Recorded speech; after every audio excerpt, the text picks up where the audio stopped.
If you're new to fasting, or maybe you've tried it before but you're struggling to see results, honestly, I'm not surprised. There is so much mixed information trying to sell you something. Fasting Tube is independent and focusing on real information.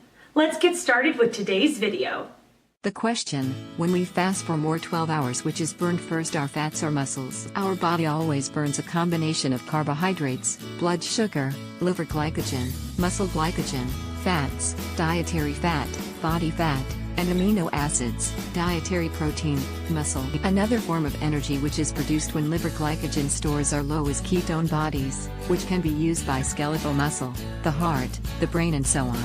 This is particularly relevant in a fasting environment. It also interconverts one form of stored energy into another. For example, it can produce sugar from amino acids. It can convert carbohydrates to fat to be stored as triglycerides, and so on. Fasting experiments of more than 12 hours duration have been conducted in humans. Presuming there was adequate carbohydrate in the diet and in the last meal before fasting started, glycogen stores in the body will be reasonably full. This is what you are likely to be burning at a greater rate compared to proteins and fat in the first hours of the beginning of the fast. As time progresses, carbohydrate stores become gradually depleted, and a greater percentage of the energy you are burning comes from fat, both fat that you have eaten and body fat. This effect, deriving energy from fat, increases the longer the fast lasts.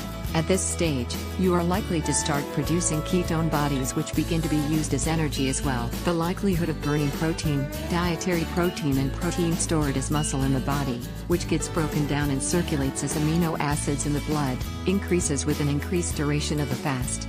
If alternative forms of energy, carbohydrates, fats, are not sufficient to sustain energy production for body functions, protein comes next. Another factor which increases the likelihood of burning protein is physical activity during the fast.